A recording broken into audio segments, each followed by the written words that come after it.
All right. Hey, what's up, everybody? True Boxing here. Thank you for coming back to get hit with the truth. We got our 10th episode of the True Boxing podcast. I'm bringing my boy back, Melly, to talk about everything. How you doing, Mel? Doing good, man. Yeah, you sound tired, bro. It's late out there, huh? Yeah, it kind of late out, but I'm straight though. Yeah, right on, right on. Where you? Hey, what exactly? Where are you from again, man? Like in terms of cities and shit, and towns. I'm from Mississippi. Oh, okay, right on, right on. Cool, cool, cool. Well, I'm a California kid, man, so I don't think we really have gotten I got an into. uncle that I got an uncle that stays in L.A. Oh, right on, right on. Cool, cool, cool. Good deal, good deal. Well, I'm just chilling here, man, staying at a hotel in between work and everything. So trying to do my thing. And yeah, man, I've been looking forward to this one. Been a minute since we've been on, man. Everything been cool? Yeah, everything was great. Been to it. Guys, we Yeah, haven't everything been was on great. since, yeah, we haven't been on since right before May 28th, the Tank versus Rolly Romero fight that took place on Showtime. Tank ended up stopping Rolly Romero that night impressively in the sixth round. What was your take on that one, man? It kind of went how I expected it to go. What's that? If it went how I expected it to go, honestly. Yeah, I didn't catch you there, Mel. I said it went how I really expected it to go. Yeah, I know a lot of people were talking about how Rolly was kind of frustrating Tank a little bit, but I think Tank was just waiting for the right shot, man. I don't know. That just seemed to be what he did, and he caught him clean, man. That was a good win right there. I mean, Rolly was big and strong and awkward, so it's always he the type of fighter you want to take a couple rounds or to figure out. But overall, he just went like I thought it was going. He was gonna run into something. Yeah, yeah, that's what it seemed like. So, yeah, it was a good performance from Tank. But what do you take from that, man? I mean, because Rolly to me really wasn't that big of a deal, and I was just like, okay, so where do we go from here? I mean, that's just Tank, kind of my attitude. What do you think? man, Tank, his next fight got to be a top dog. What is 130? What is 135? What is 140? It has to be a top dog next. Yeah, That's how I look at it. yeah, yeah. Yeah, I think he needs to step it up. I mean, we'll get to this a little more when we talk about the Ryan Garcia fight, but according, you don't know who to believe in that whole saga right there. But do you really think that fight's possible to happen next? It it's possible because both fighters want it and there's a lot of money. So I mean, if it make money, it makes sense.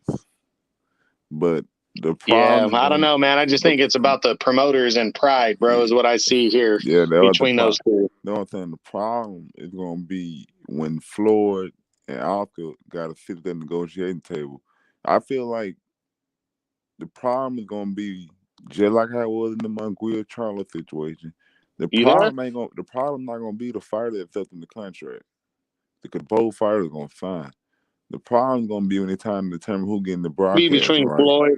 Floyd and Oscar if they want to Yeah, make the fight happen or when it's not. time when it's time to make the broadcast right and all that. Cause Yeah. guess one thing Floyd and Oscar keep talking about it. I know they're gonna play a big bullshit part in the negotiation. Did A5 stuff.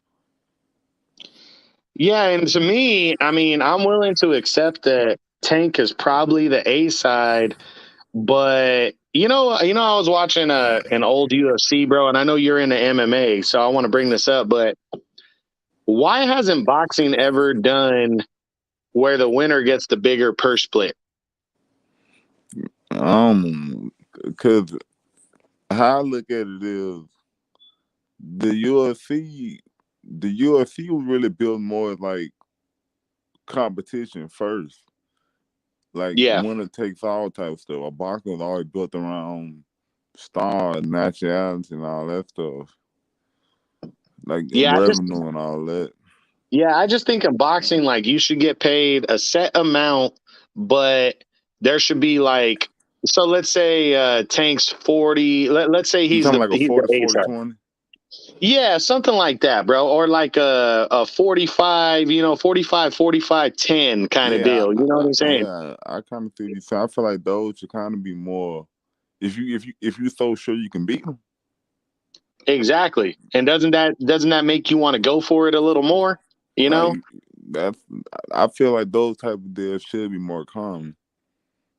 Yeah, you would think, man, but for some reason, with the way promoters are these days, it just doesn't happen that way. But um, I'm a, I, I'm very But one thing, like I wouldn't say about Rolly. One thing I can say about Rolly, he can sell a fight. So yeah, he gonna be in some big fights. He just gotta keep some W's coming. But he gonna be in some big fights because promoters gonna want to use the Punk. He's a beatable guy who can sell a fight. Because yeah, the man yeah. he sold the fight so good. He convinced people that he was there to beat Tank. Yeah, that's true. And you know what? He didn't even perform bad either, even though it Nah, only he went looked six good. rounds. Yeah, He looked good. yeah, But yeah, another thing about Rolly is he young. He like what 16. He like 16 fights in. So you gonna be yeah. around for a minute. So you got time. I feel like he should go to 140. Yeah, yeah, that's not a bad idea, man. So maybe he could be a possible opponent for Gary Russell next. You never know, man. So That yeah, I feel like let me see. Now you told me to pick an opponent for Rolly. I would think Rolly. I don't think you need to put him in there with Matisse. I don't think you need to put him in there with Gary Russell or Brandon Lee. I would let me think. why not Barthelemy, bro? That's a tough fight. Barkley is better than people expected. Yeah, yeah, and we'll get into that fight a little bit Um, later too. but I wouldn't. Nah, Broner and Rolly would be one of the funniest pre-fight though. Yeah, yeah, That would be they would hilarious. definitely sell that. But hey, Broner's got to beat Figueroa first. So well, and Mm-hmm. we'll get to that one a little bit later. So let's keep it rolling. Did you catch the zone card on June 4th? Kenichi Ogawa against that Joe Cordina. Oh yeah, absolutely. I thought on that fight, Joe Cordina knocked him clean the hell out. Yeah, and it was surprising too because Cordina's not known to be a big power guy. So man, when I saw that knockout, I was like, "Oh shit, man, that was a good Hey, performance right there." see, one thing I would say that Cordina performance did was, I'm not saying he can beat Shakur, but what I'm saying is he got somebody you can say, hey, Shakur ain't cleaned out the division yet. He got to fight me before he can say he's defending the best. Somebody who can make the argument like, hey, I'm here. Absolutely. Absolutely. And Eddie Hearn came out after and said, hey, maybe after one more fight, we can go and unify against Shakur. That means Cordina wants to fight. He's Yeah, undefeated. not It might not be the biggest fight, but hey, Shakur yeah, can beat another yeah. undefeated guy to unify belts. So, Cordina, Cordina made that. Cordina made that to me. I said as soon as he made that knockout, and I seen how to how you can see some fights like as soon as though you can say like all the fans already wanted the fans want. I'm like Cordina Shakur in the UK will sell out stadiums, bro. absolutely. Yeah. That's one of those statement victories. You know what I'm saying? Yeah, and Like, another thing about one thing I always say about Shakur is before Shakur leaves 130, like the guys who I want to see him fight, like I want to see him face before Shakur leaves 130. I want to see him face Navarrete there, or Shaki Foster there, and Joe Cordina at 130. I feel like you beat those three, then you can fully say I fully cleaned out the division. well, the thing is with Shakur, bro, he's going to have to do it big because he's got a fight. Well, we'll talk about this a little bit later, but he's got a potential showdown because Bob Arum just came out and said both guys want to fight. Him and Long, Lomachenko yeah. could happen But next year, see, bro. but see, Yeah, I already kind of got the feeling how Eddie Hearn with his next two plans gonna be for Joe Cordina. They gonna do a big fight in Cardiff, his homecoming fight. But I ain't gonna lie, he got a hard ass fight coming up though. yeah, The IBF mandatory, the Shavkat dude that fought Joe today, to that Yeah, draw, yeah. and then Did the ring. IBF come out and say if they're putting Shavkat or if they're putting a Barrett in there? Not often getting to Shavkat getting the title shot first. Good. That's how it was supposed to be, but they Yeah. kind of got quiet. And then remember, Zelfa Barrett fought on the undercard Hmm. of Ogawa and Yeah, Cordina. that's what I was getting Yeah, into on. I said Hearn, like his nephew plan, he want to do too big. He want to have the Shavkat rematch to be the homecoming first title defense. Then he want the Zephyr Barrett fight to be the all UK fight. So realistically, we might see Shakur Cordina probably around maybe summer 2023. I give it enough time for two fights. But well, if at all, bro, because Shakur's getting a little antsy. He wants to move up and get them yeah, big fights, man. So yeah, we'll but see. like Joe Cordina, he got a pretty hard fight coming up. Shavkat, I think like the number two rated guy in the ring. Like people don't really know him, but that's one of the killers at that weight class. Yeah, I think Shavkat beats him, bro. To be honest. But So see, anyway, and I let's see, Eddie Hearn's gonna want to make Joe Cordina a UK star. Now yeah, this what I say. Let's say the Shakur fight didn't happen. Let's say I was just going purely on the zone side of the street, making fights for Joe Cordina. This is what yeah, I would do. I put him in there with the Shavkat fight. Let's say they do that fight around by November. He win that fight.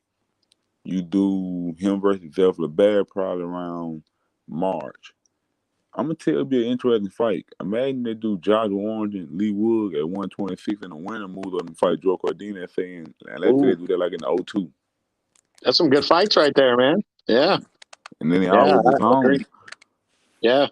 Well, also on June 4th, we saw Stephen Fulton against former champ Daniel Roman on Showtime.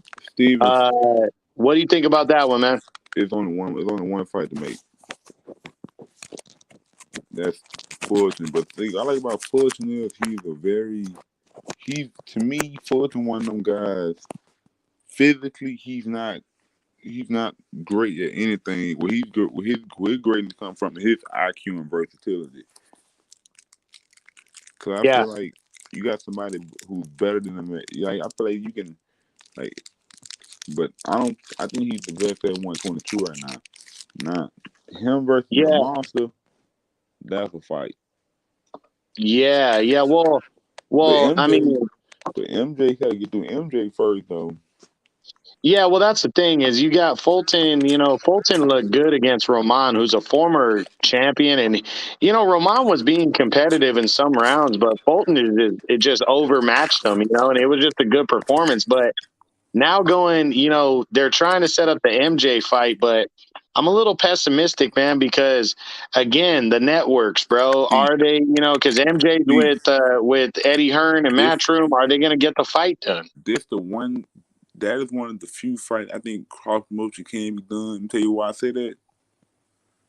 Neither one of these guys are really big stars. Plus, you really can make the case Fulton the A side. Think about this. Fulton is headlining the Showtime card. Hmm. MJ is on undercard for Bam. And Yeah. Bam card ain't really just at this point in time just huge. So you being an undercard on a full of 115 fight. So it's not like you're talking about two guys that's putting in main events and doing arenas. Your undercard fight versus the main event TV fight. This fight, in my opinion, is perfect for a Showtime TV fight. Yeah. Oh, I agree with you, man. Because I this think Fulton is the A side for sure. But the thing is, that doesn't seem to matter when it comes down to pride and these fools if they have other options. And that's the thing is MJ has two mandatories due, but they're willing to forego those mandatories to allow an that's it. undisputed title fight. And I think But another thing yeah, is I ain't mean to cut you off, but no, no, you're another good. Yeah, another thing is a fight like this, they're gonna want a rematch clause, and then that's gonna be tricky for Inoue because Inoue's gonna want to move up and fight or is Inoue gonna stay at 115 and get his as they beat Paul Butler, stay at 115 and get another get a one title defense while he do it, but who he gonna yeah. probably fight like a 150 but who he gonna fight for that first defense because you're gonna need a big name unless you gonna fight Well, Casemiro to finish yeah. the job. Well, we'll talk about it anyway in a minute, but because that kind of throws another promotion in the And thing. then But and then you got to think about this also. Fulton also said, if that fight can't get made, I go to 126, and there's a lot of fights on at 126. You got Gary Well, Russell, Marcus here's the Shire, thing. Here's the thing about that. I think Fulton is very dead set on undisputed or anyway at 122 before he moves up because he knows there's other guys that got to fight each other at 126, and then he can go up and fight potentially Brandon Figueroa, Ray Vargas. and There's some good that's ass another fights at thing, and that's 126. another So thing too. Fulton is right on the cusp. Fulton is getting to the point where you can't. When you talk about pound for pound, he's starting to get to the point you almost have to put him in that comp. But if he can beat MJ for absolutely. undisputed, or he can beat anyway, he would definitely he would Oh no yeah. doubt be on that list. He's top 10 right there, bro. If he becomes undisputed, you can't when you're an undisputed champion, you can't Oh ignore a yeah, guy from being top 10, bro. especially when he beat Angelo Leo, Figueroa, Danny Roman, and he would have beaten MJ. Then let's say he stay Oh at yeah. let's say he stay at 122 and get that one big title defense anyway, and he beats anyway. Now he Well, beat anyway. I really like the matchup with Nah, MJ because MJ he's not as aggressive as Figueroa, but he's a good boxer puncher. He MJ can do got both. Yeah, MJ two biggest strengths is power and finesse. yeah. He can box too, and that's what I like about the matchup with him and Fulton because Fulton's a good counter puncher and a boxer. So that's a good. I'm looking forward to seeing how The that plays one out. Hey, thing I'll the go ahead. one thing about Fulton that worries me is that it's one thing that I like about him, but one thing I worry about MJ is that he will, if the fight comes down to it, he will stand and he will sit in the pocket and he will bang, which he did that with Figueroa. But the difference Well, is, he'll do that, but he'll roll his shoulders and he'll yeah, counter punch, and but that's what difference beat is Figueroa right there. but the difference between Figueroa and MJ is MJ got more power, plus he got the footwork to get better angles on you. So I don't think fighting on it, but he most likely, I wouldn't recommend fighting on the inside. But at the same time, I think MJ can be outboxed. Well, it's definitely an exciting matchup, and it sucks because guys like me and you who are hardcores, the casual fan isn't going to appreciate a matchup between Hey, Fulton and these MJ. that's why I say they need to put Fulton and MJ on Showtime. Because one thing I give Showtime is Yes. they have the best promotional and marketing team in Oh boxing. yeah, and they stack their undercards, bro. Yes. That's what I love about the PBC. They stack their See, undercards. I would say you put this. I feel like for that fight right there, you would need at least two big co-feature fights. I would say probably, let's say you do that fight, you make that fight the main event, and Yeah. then let's say you think of some good fights. You can probably put that'd be Well, a good that'd be a just good think of good fighters like Gary Antoine yeah. Russell You would put be like good on Gary, the you put undercard. like Guys Gary like Antoine that, Russell on there. Then Yeah. you could probably throw a good fight like shit. Maybe I feel like that's a good fight for you to. One thing I like about Showtime when they do these big cards, they also let they put their young stars on these big cards. So I feel Yeah, like you could put like definitely. Gary Antoine, Rashidi Ellis on that card.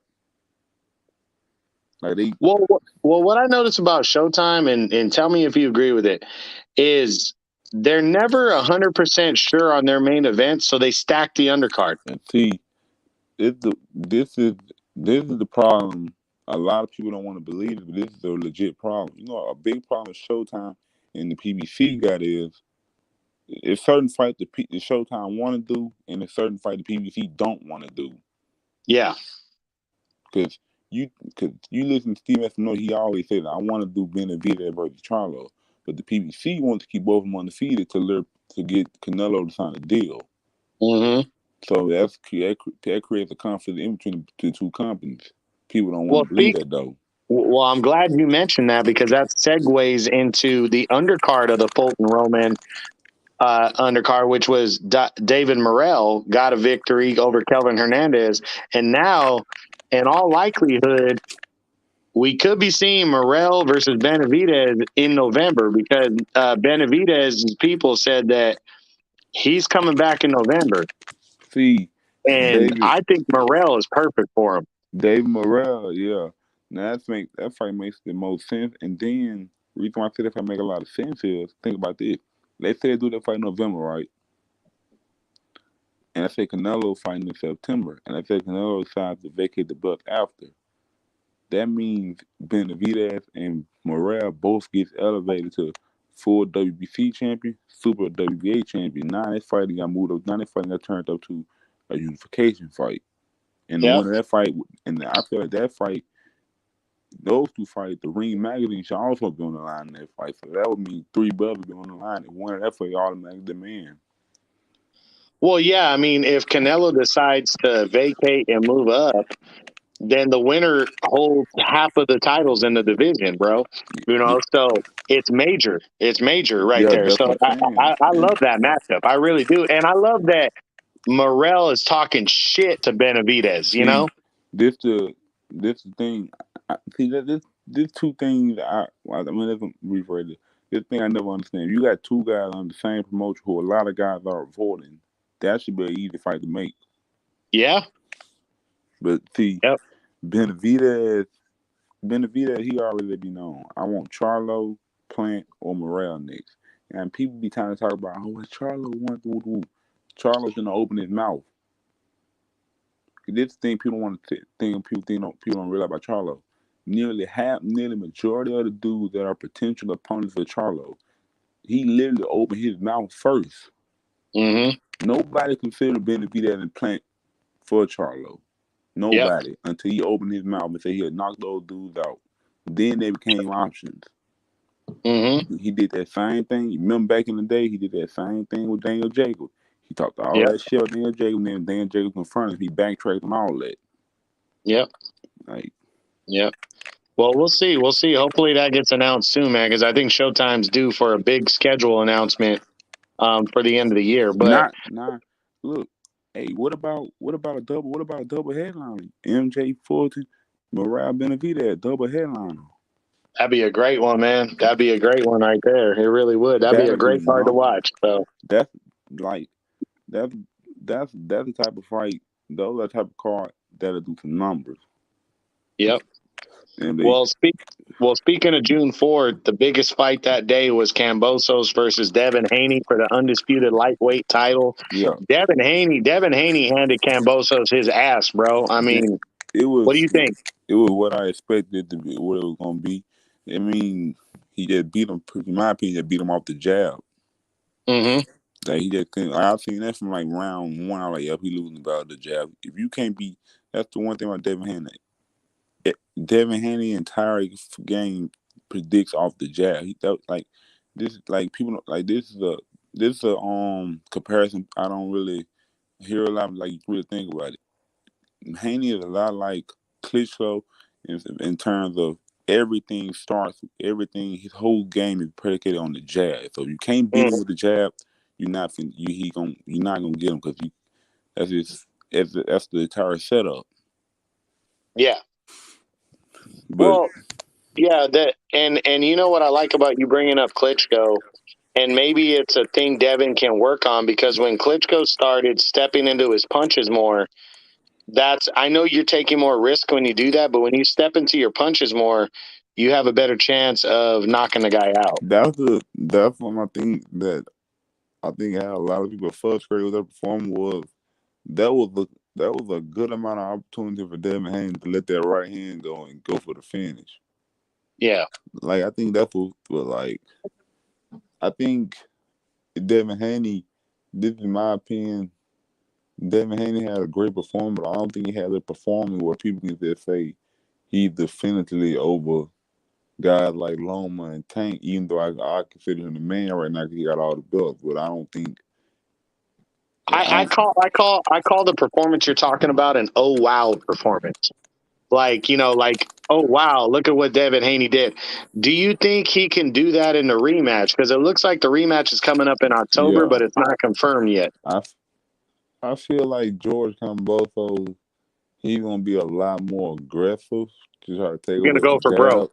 But I feel like Devin Haney's gonna get him again because I just feel like nearly every category Devin Haney has the advantage in. Mm-hmm. Yeah, I agree with you. And the thing is, what's at stake is most likely a big fight with Lomachenko in the first half of next year. But that would be good. That'd be. I feel like See, the thing about Loma is he gonna be back in October. I would like to see Loma fight Nakatilla in October. And I think that's an option right now. I think they're talking about that. That was a good fight. Yeah, it's a good fight for Loma to come back in, and I think he beats Nakatila, and then you got a big money showdown for Devin Haney If if he he beats Cambosos, if if he he beats him in the if, rematch. if Loma win his return fight, he's gonna be facing either Shakur or Devin early next year. Well, what I think is going to happen is I think he fights Haney, and then the winner of Haney and Loma fight Shakur in the second half of the year, which will Yeah. be big. Those are all big fights right there, bro. So But also depends. I think like is is the sanction body gonna order a mandatory? Can Devin Haney still make the weight? It's gonna be yeah. I mean, that's definitely you're right. That's definitely options there, but just got to wait and see how it all rolls together. So let's move on to the next one, which was the rematch between Inoue and Nonito Donaire that took place on June 7th, and damn. Inoue, the monster, rolled right over Nonito Donaire in their rematch, bro. that fight was the perfect example. You know the old saying, if a young fighter and an old fighter have a very close fight the first time, if they rematch, the young fighter gonna destroy them. Yeah. That's exactly what that was. Well, I think Inoue, I've said this ever since it happened. I really felt like Inoue overlooked Devin or overlooked Donaire in their first fight. And the reason why is Nonito joined that tournament. He came down 2 weight classes from 126. Most people thought, hey, no, Nonito's not going to really do anything. He got a win in the first round over the McDonald brother because the McDonald brother had a back injury during the fight, and then he was supposed to fight Zolani Tete in the semifinal, and Tete had to back out last minute, so Donaire rolled over some unknown guy in the semifinal, and Inoue fought two good ass fighters in the first 2 rounds, and he knocked them both out within 1 or 2 rounds. So I think Inoue went into that final against Nonito like, I got this. This fool's nothing, and overlooked them completely. And Nonito just turned in a great performance. But even with all that being said, bro, because Nonito is a Hall of Famer, I thought he was going to be more competitive than this, and Inoue just annihilated And him, that's bro. the thing. You say like anyway, overlooked him. In a way, Donnie was kind of overlooking anyway. Him to the remake, I feel like he felt he could take that power. Yeah, He like I went 12. I gave him the hardest fight. 12 rounds, took all his hardest shots. I can do it again. And soon, but yeah, this time anyway was more prepared. And once he hit, and anyway got some of the best. Like it ain't even got the power. Like his his accuracy and his timing are just yeah. crazy. Yeah, I agree. And that's why I think you were talking about it earlier. I think it makes sense for him and Butler to fight for undisputed. And then hopefully Fulton and MJ can fight for undisputed at 122, and you set up a big fight. But again, bro, this is what I wanted to mention earlier. Inoue has ties to Top Rank and ESPN, Hmm. and now you're fucking trying to go in with the And then PBC. And and I think I seen an article though. There he talking about going to 115 to fight either Chocolatito or Ioka. I oh wouldn't. yeah, yeah, I think if he go fight, but see the thing though. I told him. There's the one thing I say though. Donaire need to stay away from 115 because I'm not saying he can't be Ioka. I'm not saying he can't be very. I mean, he's still a very good fighter. I'm not saying he can't go and be competitive, but Bam will run through him. He need because I know yeah. like I think he needs to stay away from the younger fighters and go after guys like Chocolatito who have been around. I would love to see that fight. yeah. I Just feel like for Donaire at yeah, this point in time, you need to be trying to like. I feel like go to 115, go fight Aoka. If you beat Aoka, then get you that big fight. Let's say go get the Chocolatito fight or Strata and get that big fight. Because if you try to, because if you go fight Bam, you're gonna get ran through. yeah. Bam is the real deal, bro. And we'll talk about him in a few. But so let's move on. Let's go. We go from the little guys to heavyweights. June 11th, Trevor Bryan and Daniel Dubois. I picked Dubois to win, and he kicked the shit out of Trevor Bryan. 4th round TKO, man. What do you think? The good win, good win. He needs to step up next. I think he needs to face somebody like him and Derek Chisora be a good ass fight next. I think Perfect matchup, right? Isn't that a yeah, perfect matchup for him right now? that's a good matchup. Yeah, I totally agree. That's exactly who I was going to say, man. Him and Chisora make so much sense. That is You know? one thing I would give Chisora, and I feel like you need the people like Chisora because like Chisora is the perfect type of gatekeeper. But what I mean by that is he the type of dude. If you want to be considered among the elites, you got to go through him. If you Yeah. can't beat him, if you can't beat him, you're not one of the elite. You really look at his record. The only people he lost to was the top guys.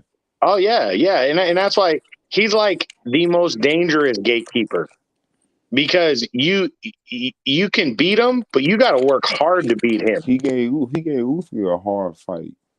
Yeah. A lot of people doubted Usyk going into the Joshua fight because how hard of a fight he had with Chisora.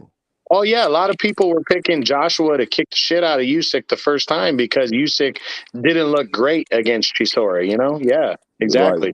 but Dubois, Chisora, O2 Arena Yeah. makes so much sense. And this And another you thing. know, in all fairness, you got to remember Dubois' only losses to Joe Joyce, who's badass, but he was winning that fight on 2 of the 3 judges' scorecards when he got Mhm. stopped, bro. And that was a really good heavyweight bout right Hey, there. So this is another thing. I kind of believe there's a strong case to be made that we might be in the golden age of the British UK scene for yeah, heavyweights. yeah, big time. Yep. Because There's some good ass UK heavyweights, man. like it might be like America, where I might just be like, oh, no big name, but you have to go after the UK. This is the golden age for them. Mm-hmm. Yeah.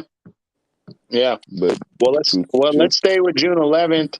And I know me and you got a lot to say about this. Munguia versus Kelly, Jimmy Kelly. Munguia stopped Jimmy Kelly. I think it was a 5th or 6th round. What do you think? what I think is it was basically what I expected in his next fight. Munguia, his next fight, I seen somewhere where Eddie Hearn said they talking about him potentially fighting John Ryder next. I never thought about that matchup. But Who? John Ryder. They talking about General. John Ryder, the guy that beat Daniel Jacobs. Oh, John Ryder. Yeah, John they Ryder. talking My bad. about Yeah. potentially doing him versus John Ryder. I never thought about that. That's a good ass fight, but he needs to stay at 160. 160 wise, he needs to be facing either Lowry. He needs to be facing one of the top dudes next. Mm-hmm. Anybody considered a top like Daniel, Top 10 guy. he need to be facing somebody like a top Mm-hmm. 10 guy. The Yeah, I agree. Jamal Charlo fight makes a lot of sense for me. Honestly, bro, I don't even want to talk about Charlo until that fool grows some balls and fights somebody. And in Munguia's in the same boat. Yeah, Yeah, I'm tired of Munguia. Oh, Munguia this, Munguia that. But him and Charlo both avoiding everybody and just building their records up, you know, or not fighting at all. So Mongolia. The if I had that feed, now if I had looking at who I would think is the most likely fights next for him, if I had to think likely to happen, I would say probably the John Ryder fight, maybe Daniel Jacobs or Jamal Charlo. That's the type of level of competition he needs to be getting in there with. Because at some point, dude, you got to fight for a belt. Like, you damn like number one down all the sanctioning bodies, bro. All you got to do is literally just petition for a shot and you will be automatically made number one. I mean, he not going for the WBO belt because he ain't trying to fight Janet Big. yeah, which is a disappointment, man, because what a good matchup that is right there, Mm-hmm. bro. Like A lot of that dudes, yeah. are not trying to fight Janet Big. Yeah, but the thing is like 160, I look at that right now as a division where You got Triple G's fading towards the back, and it's a Jamal division. Charlo and Boo Boo, Yeah, and Andre and Charlo are flirting with moving to 168, so it's Munguia. kind it's kind of a wide open division. You know what I'm saying? Yeah, you So think about like it. it, yeah, somebody whoever could go get a big win against another top 5, top 10 guy could really make a statement at 160. So. And it's disappointing because Munguia, if he's really that good, why not fight somebody like John Beck right now? I don't know. I just don't get it, man. But anyway, me and you could go all day. Me and you have done that before, all day about the frustration we have with guys like Munguia and Charlo. But let's move on to a big fight that happened on June 18th. Arthur Beterbiev ran over Joe Smith to unify light heavyweight belts. He holds 3 of the 4 belts right now. What do you think, man? Melly, you there?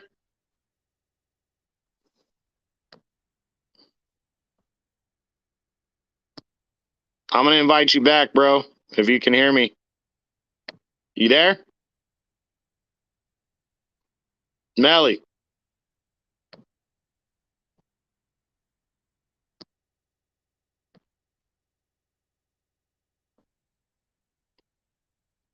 What up, man? Okay, guys, give me 1 second. I'm going to invite Melly back into our podcast real quick. But we were talking about Arthur Beterbiev, and we were talking about Arthur Beterbiev. Hold on, I'm trying to get Melly back in right now. I'm You back. there, man? All right, you cool. You cool. All right. So we were talking about Beterbiev and Joe Smith, man. What do you think? Destruction. That was You there? destruction. Like, what really impressed me about Beterbiev is a way better counterpunch and has way better footwork than people think. You heard Hey, me? Mel, you're breaking up really bad, bro. I said, you hear me? Yeah, I can hear you now.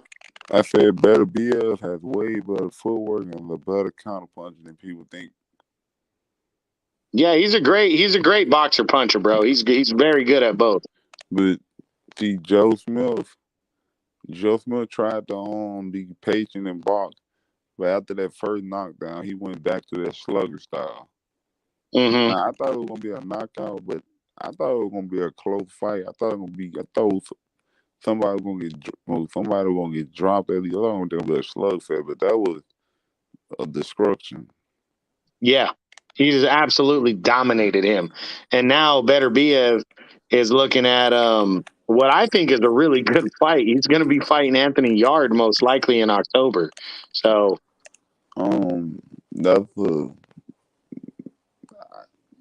That's a okay fight to me. I feel like right now is the perfect time for him and Bivol though.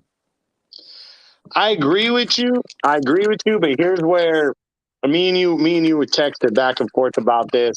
And here's where I want to see them fight, and I wanted to see them fight for a couple years now. But here's how you build a fight. I remember I'm going to use an analogy. Sugar Ray Leonard said about the fight with Tommy Hearns that people were frustrated with him, but he used the word, "I wanted the fight to be juicy." And I'm going to use this example. It better be if now, after rolling over Joe Smith, goes and gets another knockout or two, and then Bivol, after he beat Canelo, say he beats him again, or Bivol's lined up to fight Gilberto Ramirez right now. Say he beats Gilberto Ramirez, which I think he will, and then he fights Canelo again and beats Canelo again, or Canelo beats Bivol in the rematch. How much bigger is Undisputed in the second half of next year for Bivol Beterbiev or for Canelo Beterbiev?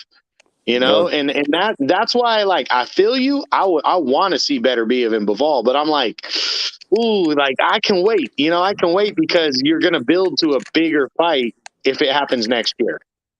if so. But as long as we ain't got no deal with no injuries, Yeah. no mandatory, we good. But what's on next fight though? All right. We got Cruiserweight, the number one guy, Maris Briedis, lost to Opataya, a guy from a Samoan fighter, undefeated on July 2nd. Opataya pretty much outworked him and outboxed Briedis, who was the number one cruiserweight in the world. And now Opataya is a cruiserweight champ. Did you see that one? I didn't really see it, but I heard about it. I seen a little bit of the highlights, but I didn't really watch much of the fight. I seen Okole acting for that fight between the Yeah, ones. That was a good fight, but then that was a good amount yeah, of people. That was a good amount of people saying that was a good enough fight to call for a yeah, rematch. yeah. So, and then next is Chisora and Pulev in the rematch. Chisora got a split decision win. That was a good ass fight. How do you think that one went? I mean, it was what we did say. It was a good ass fight, and we already basically said the perfect next fight him versus Daniel Dubois. Yeah, That is yeah, that that is the I would love I'm to see talking that. about. That is I know. Ed Hearn talking about with Trevor versus Dillian White, but put Dillian White in there somebody else, man. Chisora, Daniel Dubois is the perfect fight for them. Both Yeah, they're like yeah, that is the fight that makes absolutely the most sense. yeah. I agree. All right. So also on July 9th, we had a Showtime card that was really good. Brandon Figueroa on the undercard went in and dominated Carlos Castro, stopping him in 6 rounds. What'd you think about that one? I would like to see Figueroa fight on Gary Russell next if he's there at 126. Ooh, that's a good matchup right there. That's a If good matchup. or he might Vargas is the or he, better boxer, but Figueroa is a big guy at or 126. he So, might be Figueroa versus Mark Masayo. well, I want to see Figueroa against Ray Vargas for the title. That's the fight I want to see. Wasn't Rashidi Evans on that card also? Yeah, he came back. That was his debut on the PBC, and he got a first round knockout against some I nobody. like Yeah, Rashidi Evans. I think he's gonna be a good yeah. So do I. him versus Well, Boots. That's gonna people be a good forget fight. he beat Alexis Rocha, bro. He Yeah, handed Alexis Rocha his only loss. yeah. So Boots, Rashidi Evans. I'm gonna say probably around summer next year. Yeah, that's what's not a up. bad matchup right there. Mm-hmm. Easily makeable too. All right, but the main event, Mark Magsayo and Ray Vargas, man, that was a good ass fight. What did you think? I actually picked my side to win that fight. Yeah, see, I picked Vargas because of his height and his reach, but Vargas decided to slug it out with Magsayo, and he almost got knocked out because of that. But when he Who boxed, man? I think he was beating him easy. who Vargas gonna fight in this? See, PBC. They want to do that big Leo Santa Cruz, Ray Vargas, unification fight. I think he gonna fight Lee Wood next. Yeah. But that's who Ray Vargas versus 126 is a stacked division. You got Oh yeah. Navate, you got Vargas, you got Warrington, Lee Wood, you got Conley, Santa Cruz, Gary Russell, Rashid, Mauricio Lara. not Laura. Yeah. That's my guy at 126. Me too. Me too. That is the boogeyman at 126. Nobody is Yeah. asking for a fight with him. Well, you know what's funny to me is how Warrington is taking a second round draw almost as if he beat Lara in the rematch. Look, he don't he don't he don't want to fight Laura again, especially not Oh even at no. that belt. He trying to cash in the UK paydays. He ain't trying to fight Laura no Mm-hmm. more. Yep. He ain't So trying. Laura, yeah, yeah. I would love to see Vargas and Figueroa next, man. I think that's a great matchup. But we got to wait and see. As you said, the featherweight is stacked right now, bro. yeah. So next up is Ryan Garcia, Javier Fortuna. Fortuna needed more time, so he asked for 140 pounds instead of 135. And man, Ryan looks fucking great at 140. He dominated This was Javier Fortuna. this was, in my opinion, underrated win for because I think Fortuna was a top 10 guy, 140. I mean 135 plus. Like you Yep, said, he the one asked for 140, and then a lot of people said Ryan was ducking 140. But at the same time, it was one of those fights where it was kind of I was looking for more toward how he was gonna win rather than would he win. He won the way he should have won to get the momentum back. absolutely. Yeah, Ryan looked good, man. And if it sets up a big fight with With Tank, Tank, that'd be great. And you know, with the way, he has no interest in JoJo Diaz because JoJo wanted to fight right after Ryan fought Fortuna, and then now JoJo's already announced Um, his next fight. Ryan said something that people don't want to hear, but it's absolutely true. When he said, somebody asked him, why you want to fight Tank over Haney? He said, yeah, Haney give me the belt and all that, but beating Tank gives me the power. And it's absolutely Yep, true. If he beats Tank, he yep, runs from 140 on. He beats Tank I'm gonna say from 140 on down. He runs that. He would be the. I'm sorry. I'm to all the Haney fans. Ryan beats Tank. Ryan runs it. He's the face. He's the cash cow. He runs that. He beats Tank. Like you said, Tank would beat Tank. Give me the power. yep. I agree. Well, that's the thing. Let me ask you this question: yes or no? Is there a bigger non-title fight in boxing over between anything over Garcia and Tank right now? That's not even one close. And there's another Thank thing. you, There's another thing. I got Tank beating Ryan, but I be arguing people about this. What have we seen from Tank from 135 to 140 to be so convinced that there is just this gap? Like I know the bro. eye test.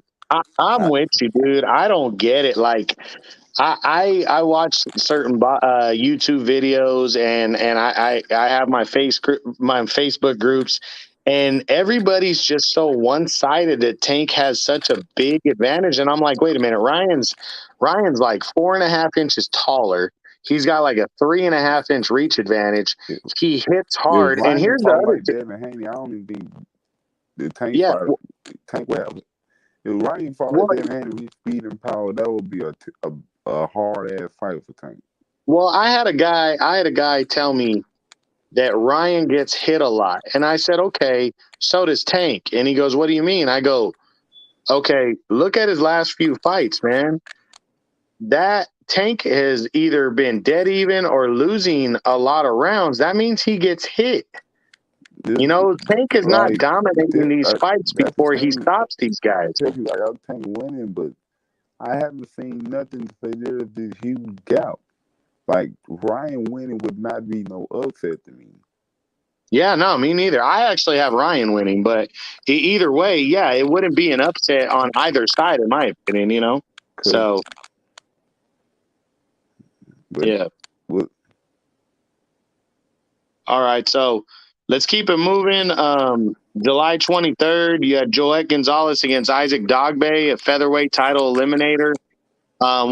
Dogbe got a really close split decision. What do you think about that one? he not fighting Navarrete, and if he most likely gonna be fighting Romero, man. Who's that? Robert C. Ramirez, who did beat Noble. Ooh, yeah. Well, to be honest, I think he loses that. If Dogbe gets in there, Ramirez, he's going to get his ass whipped, in my opinion. I mean, I think it's the same thing also.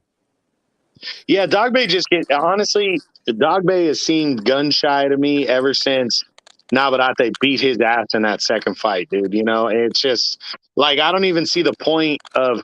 Oh, well, first off, tell me what you think about this. Why are some eliminators 10 rounds, bro? I I don't understand that. If you're getting ready for a world title fight, shouldn't it be a 12-round fight? I have no. I don't. Boxing is confusing. Yeah, exactly, dude. It's confusing.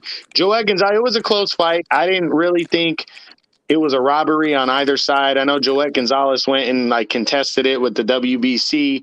He's not going to get anywhere with that. It was a really close fight, but I don't see Dogbe beating Ramirez, and I definitely don't see the point of a third fight with Navarrete. I think Navarrete whips his ass. I think So Navarrete will be moving up out there in that fight. maybe you never know. Cause So I we'll think see. somewhere they was talking about him probably moving up and fighting Oscar Valdez. Oh, that's a great matchup right there, bro. So all right, next up, we had the Danny Garcia card. Let's talk about Gary Antoine Russell on the undercard against Barthelemy. A lot of people think that was a premature stoppage. What'd you think about that? It was a tougher fight than pretty expected. People really expect it was the kind of step up fight he needed though. Yeah, Like I think at this stage he needed that challenging fight. Well, he's coming off the win over Pascal, and I think a lot of people were looking at Barthelemy like he's got this one easy. Maybe he went into there looking that way, but Barthelemy has always been an awkward fighter, so I think he tested him. But here's my thing. I, I agree that it was an early stoppage, but I think Russell stops him anyways, if that makes sense. So, I Yeah, don't I think it don't. really Yeah, mattered because I think Gary was going to knock him out anyways. mhm. I would like to see Gary Russell face probably. Let me think. Who at 140 would be a good fight? So, let me think. He in the interesting Well, spot. hey, here's a good one. How about the winner of Puello and Akhmedov, who are fighting for the vacant title? They're Oh PBC yeah, guys. oh, yeah. Yeah, The one of that fight, they're probably gonna put them new. They're gonna get Sabria might yeah, see if he win it, he get the IBO title. yeah. Hey, bro, you got a lot of interference coming on your line right now, man. I'm just letting you know. Oh yeah, on PVC they got the you hear me? You hear me? You're breaking up a lot, bro. You hear me? You there? Yeah, you hear me? Yeah, you're just coming in. You got a lot of static behind you, bro. So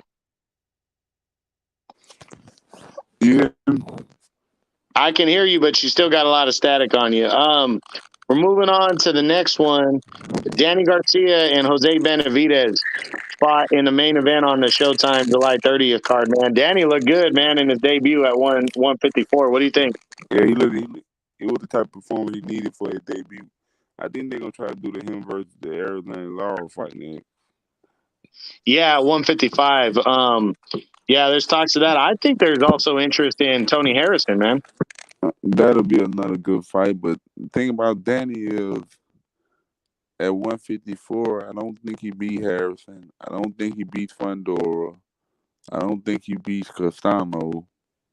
Tim Zoo, maybe I don't think now, but I haven't really seen Tim Zoo really fight that level. I was good to be sure Jamel absolutely dominates him. Well, let me ask you this though. Outside of Fundora, because of his height, do you think would you be surprised if Danny beat any of those guys? Let me think. I wouldn't Um, be surprised. Saying let that's me why I think. think those are good matchups. Now the Castano fight, I think Castano just too rough and too active, Yeah, I agree. and I think Tony Harrison is more skilled, but Tony Harrison has a tendency to fade, and his chin gets exposed later in fights. Yeah. Tim Vu, that's a, no, that's a good one. I think he can beat Liam Smith, but I think Arizona Lara can beat him too. Yeah, but that's the thing. I think Danny's going to be competitive in any one of those fights except for Fundora. I think even against Charlo, I think Danny can be competitive. I just don't think he can hang. But that's the good thing about Danny is Danny's like I was surprised that he took on a guy like Benavidez, who's a big dude.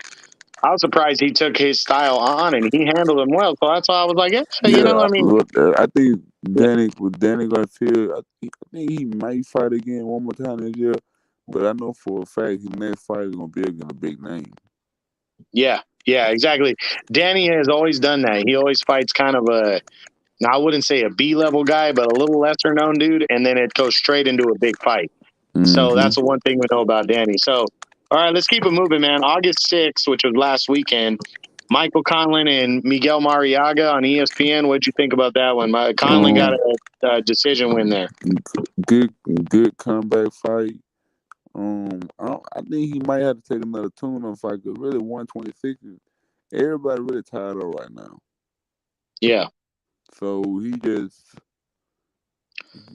gonna have to Well, do something because well, stay active. since he's with ESPN, bro, I would love to see him and Joet Oh Gonzalez. yeah, Are, are, I forgot he was top. I'm thinking he was the zone. If he was top yeah, rank, I wouldn't have a problem with him versus either dog in there. They both from the East yeah, Coast. exactly. I was just gonna That's a say good that, fight. like either Joet Gonzalez or Dogbe would be I good thought because, I was thinking yeah. he was the zone for a second. But now Well, the thing is if I think Navarrete wants a new opponent that he hasn't beaten already. So if Michael Conlon, say, and Top Rank backs him a lot. So say Conlon goes in against Dogbe next and beats him, then I think Navarrete, if he stays at 126, mind you, if he stays there, I think he would love a showdown with Michael Conlon early next year. Mm-hmm. So I think it makes a lot of sense. What you thought about the Virgil fight? Oh yeah. Virgil against Michael McKinson.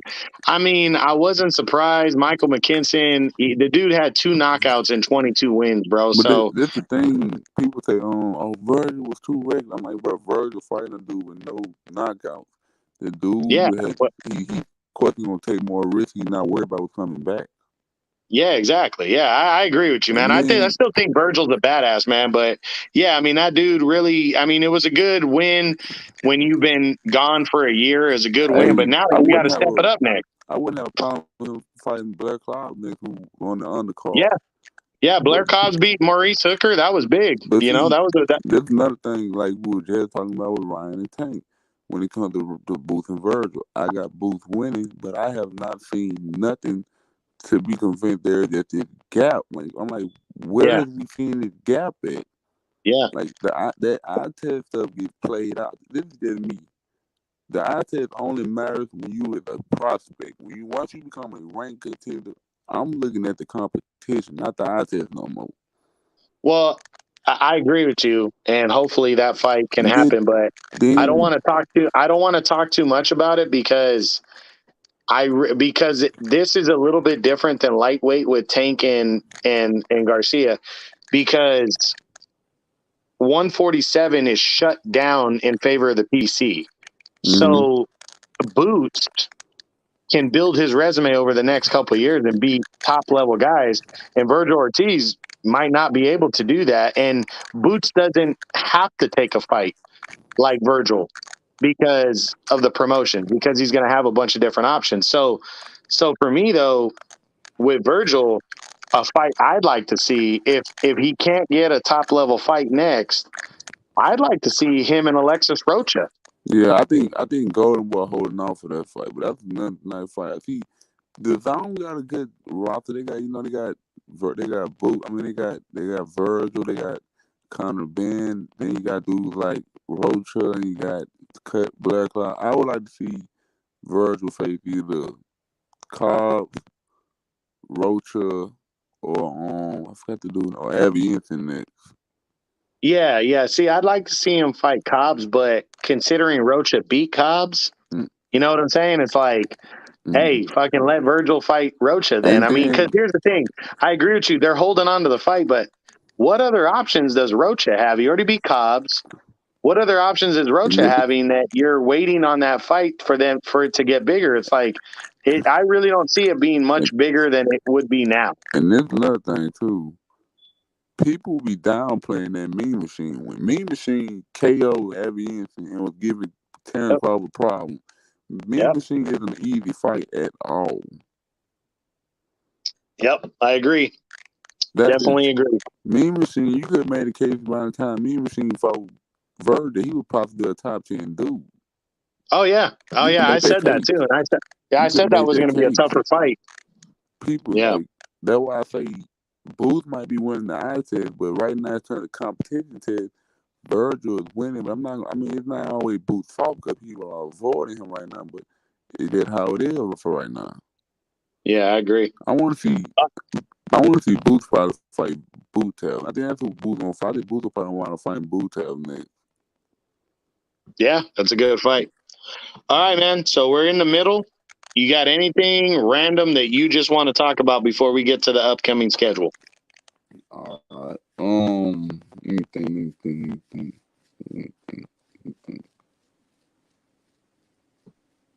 If you was if you was the if you was the manager, you were the advisor for Jamal Charlo, and they told you to pick his next 3 fights, who would you say? Who would you tell him to go face his next 3 fights? You say, Great question. Okay, so next 3 fights. First off, he gives up the WBC belt and he moves up to 168 right away. mm-hmm. I I have him fight Caleb Truax in his first fight at 168. Mm-hmm. Go and knock him out. Then go and fight Caleb Plant. Because here's the thing. And I'm going off of realistic. Charlo is terrified of David Benavidez. He will not fight him. As much as I want to see that fight, he's never going to fight him unless it's a major fight, and he absolutely can't avoid it. So I'm putting myself in the advisor's shoes. I fight Truax. If I beat Truax impressively, I fight Caleb Plant. And if I beat Caleb Plant, then Canelo third, or Benavidez at that point. Because after you beat Caleb Plant, you have the confidence you can make the argument for Benavidez if he holds the unified belts, or Canelo if he's still Okay, I undisputed. like the fight you said. The only one I probably would change would be the first fight. I'd say first fight, Daniel Jacobs, because I feel like he a bigger name. Yeah, definitely. But I don't think the reason I say Truax is I think his debut at 168, he's gonna want to come in as a heavy favorite, and I don't think he's a heavy favorite over Daniel Jacobs in that first fight. You make a good point. Because Daniel Jacobs, Jamal Charlo, that you're not guaranteed to win that fight. Yeah, exactly. Daniel Jacobs is older, but you can make a case he won his last fight. Yeah. Daniel Jacobs is still a hard fight. Yeah. Well, that's the thing. If I'm his advisor, I'm looking at Truax like it's not whether we can beat this guy, it's whether we knock this guy out or we beat him by a decision. Fight.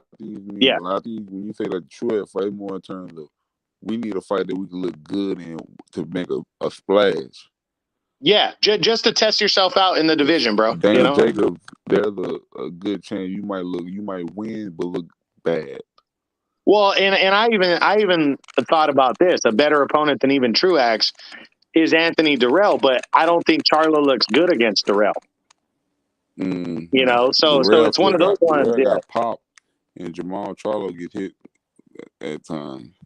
Yeah, exactly. So all right, that was a great question, man. That was a good one. So, all right, so let's look at the schedule going forward now. So in August, this weekend coming up, ESPN, Teofimo makes his debut at 140 against Pedro Campo. What do you think?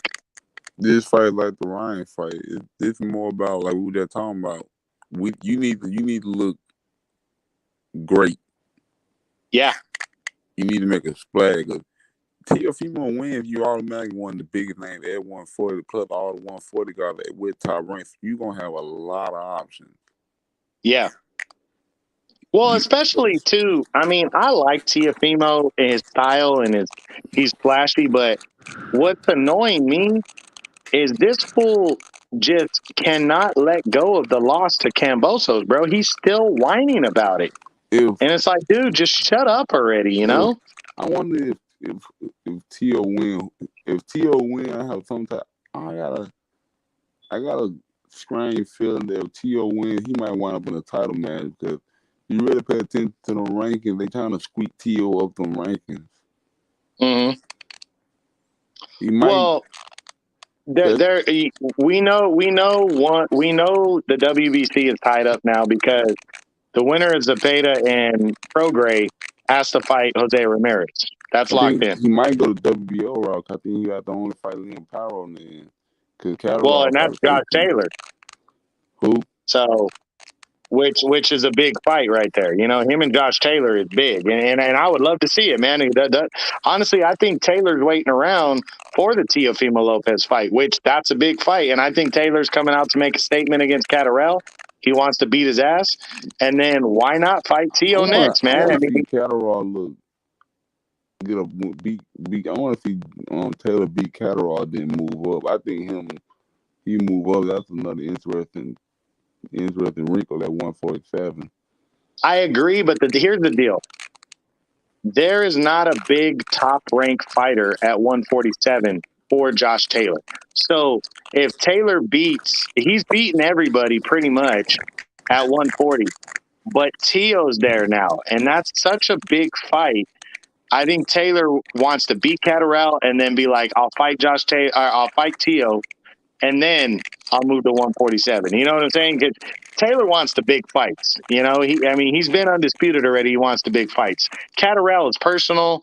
That dude got a lot of death threats. He almost got forced for that rematch for Catterall.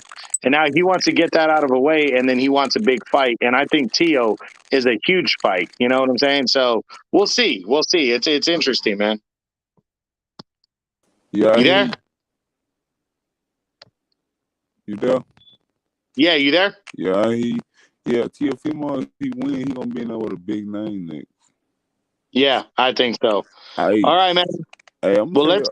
you, hey, on the Tio thing, you know what I think would be a good fight? What's that? If Jose Pedrita beats Richard Coleman. And then you do Teofimo versus Pedrita at the end of the year. Yeah, I mean, to be honest, that one I also like Tio versus Barbosa. That's another good one. Yeah. So we'll see, man. Tio's got a lot of options. He's got to get this one, and I think he's gonna knock Campa out, bro.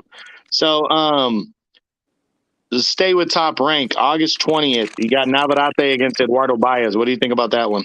That just get a stay active fight. I agree, but Baez is a veteran. He's been in the ring with Ruiz Salim, and he fought him tough. Baez is a tough guy. He's a tough guy. He's not he's not overwhelming, and I think Navarrete is gonna beat him. But But Navarrete need to fight a big name. He hasn't fought a big name since Dog Bay. well, bro, I think he made a mistake in re-signing with Top Rank, man. Because he's already beaten Gonzalez and he's beaten Dog Bay twice. Like outside of Michael Concept Ain't at nobody to fight 126. Ain't nobody to fight at 126 on Top Rank but Ramirez and Collin, and no fights are nowhere near as big as the fight you can get if you're on PBC or you move to 130. Yeah, exactly. He's gonna have to move to 130, like you said, and fight Oscar. He's gonna have to fight Shakur Stevenson, man. One or That's the other. something I would never get about fighters.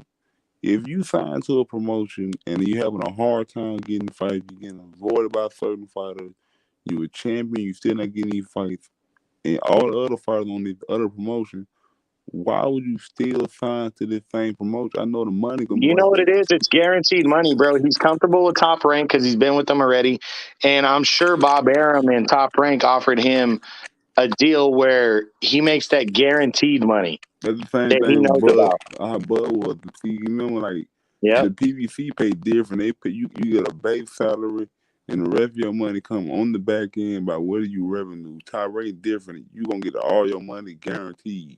Yep. Exactly.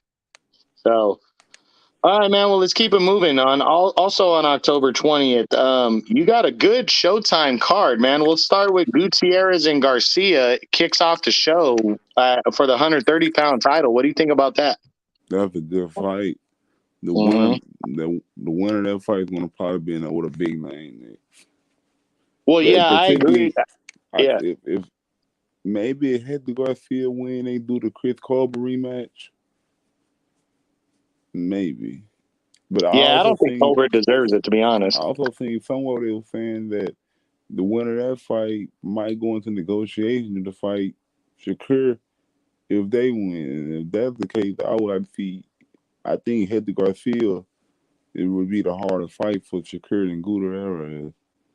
Well, and Golden Boy, I think, wants Gutierrez to win because that sets up a showdown with Lamont Roach, who just got an eliminator win a couple weeks ago. So that's an interesting fight. I think I'm picking Garcia, but I really do think it could go either way. It's Hey, a good matchup. if Gutierrez win, I wouldn't count out him facing Joe Cordina. They could both on with the zone. Yeah, that's a good one too. Yeah. All right. Well, the co-feature is Puello against Agmedov for the vacant belt that Taylor had to give up at 140. And here's what I like. I mentioned it earlier. I like that the winner of this fight is with the PBC, and who's the hottest rising star at 140 right now in the PBC? Gary Antoine. Gary Antoine. That hands him a world title against the winner of this fight. So I'm very, very excited about watching Puello and Akhmedov because they're both good fighters too. They're both solid ass fighters. So Mm-hmm. yeah. So the main event though, Do we care? Broner against Figueroa. I it's interesting if Broner win because it will open up more possibilities. Because let's say I wouldn't be surprised if Broner win and put him there with the Polo, the one of the Polo fight. Yeah, I just honestly, I don't think Broner's. I've thought this for a long time.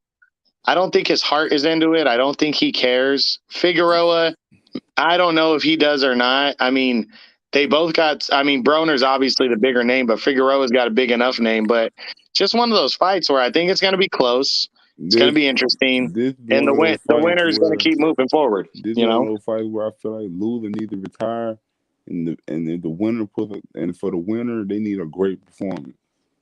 Yeah, yeah, and I think it's just going to be one of those Adrian Broner close decision fights. I Like really do see it this that is way. one of those fights where I feel like the both fighters need a statement victory. Like this, like if it's a close fight, both fighters are gonna be looking at a retirement statement. This fight, the winner needs a great performance. Cause like I said, the winner of this fight might wind up fighting the Puello dude next, or the Yeah, winner of that fight next. Cause it's on the same card for a reason. Plus, it's at yeah. 140. Who you picking, Broner or Figueroa? I'm about to. I'd say Broner. How he I think I'm wins, gonna go Figueroa. how he wins, I don't know. I But think we, it's but gonna be a close fight. I see, think Figueroa gets a decision. see, when the thing about Broner is messed up is frustrating. Broner should be in the middle of his prime right now. Well, I'm gonna say like he should be in his prime right now. Yeah, When you watch Broner fight, and then you remember how good he was. I think people forget how good Broner was at 130 and 135. I feel like if he stayed there another 2 3 years, he wasn't gonna lose no time soon. Until yeah, I maybe agree. until maybe It's just when I until think maybe he got too in love with himself about being the next Mayweather, and then he couldn't hold that down, and he moved up too fast. I saw when he struggled against Malignaggi at welterweight. I said this guy's not going to be nothing at 147 or 140. You cause know, it was just yeah. cause it would because at the same time, can you imagine him and Bud would have ran into each other at 135? Oh man, that would have been fun. That would have been fun. See, I ain't gonna lie, 135 Broner, he had near see at 130 and 135, it was cool. Broner could get away with having a low volume because his hands were so fast and so much power. Plus, he had so good defense, he can get away with that. Yeah, But like 140, you facing dudes like Prime Sean Porter, and you gonna need some. And you got Errol Spence Jr. who hit way harder than you, and he couldn't even keep Sean Porter off him. Keep Thurman yeah, couldn't keep Sean Porter off him. But yeah. Broner, Hey, a lot of static coming in on you again, bro. you got a lot of stats on the side. Yeah,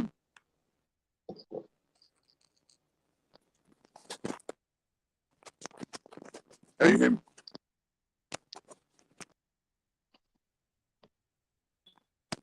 You there? Yeah, I'm there. Hey, I Okay, got. you're better now. Hey, if like I was saying, Broner stayed at 130, 135. I think he would have beaten Gamboa.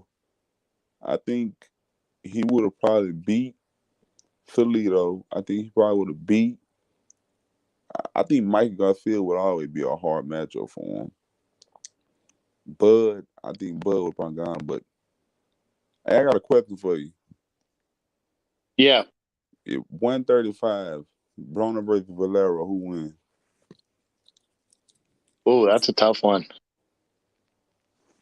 Uh, I think stylistically, because Broner's a better boxer, I probably would have picked him. But I also feel like we didn't see enough of Valero to really see how great he could have been. This, I think what made Broner was like you said the side. He should have went 140, then 147, but Valero, I'd argue anybody down there. I feel like if Valero was able to continue to box from 135 to maybe 140, he would have been a problem. Yeah, yeah, I agree. He was pretty badass, man. Well, let's move on to the last. I mean, it's the maybe the biggest fight happening right now. Usyk and Joshua 2 on August 20th. Now, I want to say they have not secured US TV rights yet. So, I think you there? Yeah, I'm there. Yeah. So, I'm really looking forward to seeing what US TV picks up this fight. But I love the rematch here between Usyk and Joshua. I can't wait to see it August 20th. Usyk and Joshua 1 was actually a tougher fight than people want to remember. Yeah, absolutely. Joshua got his punches in, man. It's just I think he's going to be more aggressive this time. I really think the fight is going to go like this. Usyk is going to be Usyk and box. Joshua, it depends on how aggressive he is and how much success he has with the aggressiveness. And that's going to be the basis of the fight right there. I think if Joshua can get to him, he can stop Usyk. And if Usyk just uses the angles and steps side to side and boxes, I think he can stop Joshua. So it's interesting, man. Very good matchup. The winner of that fight has to fight Tyson Fury in deep film. Oh yeah. Well, Tyson Fury hasn't officially announced retirement because he's waiting around to see what happens in this fight. So, yeah. So, who you picking though? I'm honestly I'm picking Anthony Joshua, bro. I'm gonna ride with Usyk. I think Usyk gonna make it Okay. right. I think it's gonna be a tougher fight though. Yeah, I think it can go either way. I can't wait to watch it, bro. It's gonna be good. So, all right. Well, let's keep it moving. August 27th, we got a great 140-pound matchup on ESPN. Pedraza versus Comey, man. How do you think that one's gonna go? Pedraza gets him. I want to see Pedraza say TRU wins. So you think Pedraza's going to beat Comey, huh? I think Pedraza wins. I think Pedraza faces TRU next. Okay, I'm going opposite you, man. That's 2 fights in a row. I think Comey's going to get him, and here's why. I have felt, see, Comey, I've been watching him since he first came out when he fought Robert Easter, and that was way back in 2016. This dude has been a career lightweight, bro. And now, but he's always been a big puncher at lightweight. Now he's moving up to 140, and as you get older, your power can carry up, especially when you're a guy who comes in really good shape. Pedraza has never been a big puncher, especially as he's moved up in weight, and I think it's a good fight. It's a really good matchup. I don't know why. I just think I'm very confident that I think Richard Comey's going to get him, but I can't wait to see it. It's going to be a really good fight. Yeah, I'm going to ride with Pedraza. I got Pedraza winning, then facing TRU next. Yeah, that would be good, man. We'll see. So the last big fight that we're going to make a prediction on, because I really want to come back and do another podcast after this, before the Triple G Canelo fight in September, is a big heavyweight showdown between Andy Ruiz and Luis Ortiz taking place September 4th on Fox Sports pay-per-view. I actually got Ortiz winning that fight. Yeah, so do I. I'm picking Ortiz too. Hey, you seen that Deontay Wilder talking about fighting Robert Helena in October? Yes, I did hear about that, and I also, it's funny about the Ortiz and Ruiz fight. I'm picking Ortiz, and if I had to pick the guy I like more, it's Ortiz.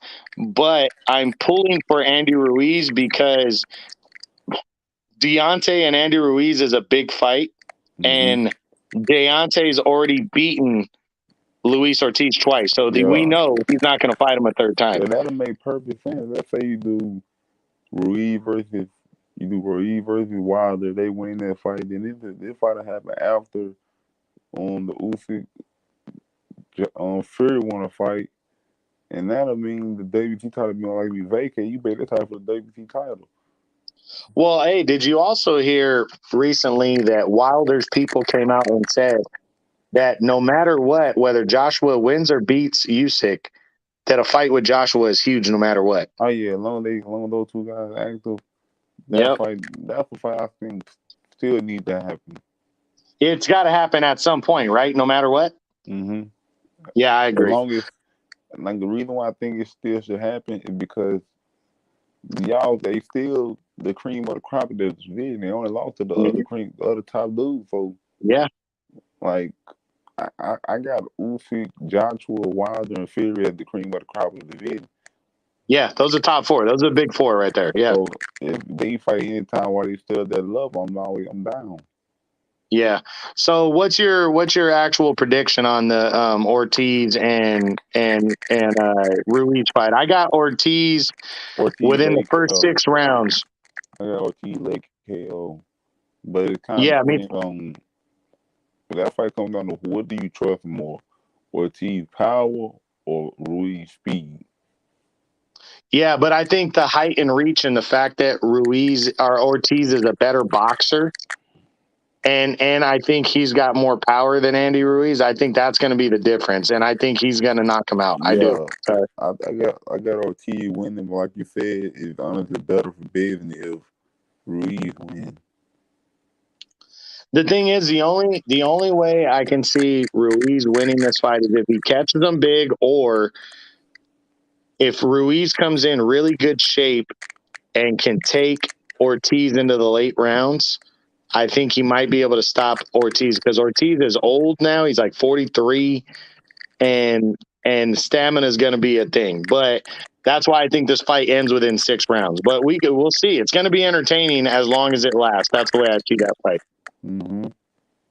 All right, so just some other fights that have been announced on the schedule. A few of them coming up. Canelo Triple G3 on September 17th. You know, the next podcast, hopefully we're giving our prediction about that one. But how excited are you for the third fight? I'm a 7 on it. I think it's a little late, but at the same time, it had to happen, and it had to happen, and it's still been interesting fight to see. I feel it should have happened before the Bill fight, but it's still a good fight. Well, here's what I like about it is a lot of the Canelo haters continue to say, you know, oh, Canelo fought this guy then and fought that guy then. At the end of the day, people are focusing on the fact that Triple G's 40, but here's what I'm focusing on. Is Triple G still the top guy at middleweight and holds 2 of the 4 belts? And the Yeah. answer is yes. So I don't care if he's 40 years old because he's still the number 1 guy at 160. So it's like, hey, you know, give Canelo some credit, but I'm looking forward to it. I can't wait to see that fight. It's going to be good. Yeah, they got Bam Another on one. the undercard. What's that? I said they got Bam on the undercard. He's a cold. Yes, that's going to be good too. Yeah. Another fight I know you're excited about, as I am, September 23rd, Friday night on ESPN. Shakur Stevenson and Robson Conceição, man. I can't wait for that fight. That's a great fight. It really is a good matchup. It's a chess match, bro, because Conceição's an Olympian. This guy's a good boxer. And most people, myself included, feel like he beat Oscar Valdez last year. Oh, yeah. So I'm really looking forward to him and Stevenson. If Shakur pulled that victory off, I mean, come on, you got to look at it like he didn't beat Docketia, Jamal here, Valdez, and Conceição back to back. Like, that's top big win after big win, in my opinion. Yep. Because then I think, because I would say those 4 wins be great because it shows his versatility. Nakatili was a danger puncher. Jamal here was a veteran champ. Oscar Valdez was the undefeated second best guy in the division. Then Robert Conceição was the Olympian who arguably beat the second best guy in the division. Yeah. All right. Another one coming up September 24th. Again, we don't have U.S. rights on this yet. We don't know which one's carrying it, but a big heavyweight matchup. Joe Joyce and Joseph Parker just got announced, man. How do you see that one? Joe Joyce. Yeah, but I do like the matchup. I did because Parker, the one thing about Joseph Parker is that you're never going to look good. Anthony Joshua was the first guy that took him 12 rounds. Dillian White, the only other loss of his career, was close as fuck. It was a great, really close fight. And Parker, you know, also has a win over Andy Ruiz, and he's a former champ. This is a crossroads heavyweight fight. Winner is right there at the top 5. Yeah. Oh, yeah. I think the winner would be would be the 5th best guy in the division. Now, I think the winner would probably have a good case of being the 5th best guy in the division. Yeah. I think the winner of that one or the winner of Ortiz and Ruiz is right there at number 5. Oh, yeah. So, Yeah. Another one. I know you're looking forward to this one. Connor Ben, Chris Eubank, October 8th, man. I got What do Ben you say? winning. 156 pounds? Yeah, I got Ben winning. You know, I don't know. I don't know who wins that Nah, fight. it's 50-50. I But if you put my yeah. feet to the fire, I'm gonna play Ben. It's tough to say because Ben's moving up 9 pounds from his normal weight, and See, but Eubank hasn't fought that low in a long time, it's so it's high. interesting. It's high risk, high. If Ben wins, he becomes he will be the defensive lower weight UK cash out. Yeah, yeah, yeah. So that's going to be a good one. That's on the zone in October, and then the last one to talk about is Joseph Diaz against William Cepeda on November 5th. Man, I actually like that fight. I got JoJo Diaz. I do too, but Zepeda's undefeated and up and coming, and I like that JoJo was like, "Hey, I want to fight Ryan." He looked into it, and now he was just like, "Ah, fuck it, I want to keep moving." So I like that. I like JoJo. I think JoJo, even if he loses, he's got a good attitude, you know, and he wants to keep fighting. So Yeah, yeah. So all right, well, I think we're gonna call it a night, and that's a wrap. But a lot of big fights coming up in August. Again, highlighted by Usyk and Joshua too. Um, you know, I want to come back after the Andrew Ruiz and Luis Ortiz fight in September to get ready for Canelo and Triple G. And that's pretty much it, guys. So, Melly, you got anything you want to say before we get off? nah, man, it's good talking about. Yeah, hell yeah, man. All right, guys. So we're gonna call it a night right there. I hope you guys enjoyed it. If you did, smash the like button, leave a comment, subscribe to the channel. This is True Boxing. You've been hit with the truth. All right, peace out, man.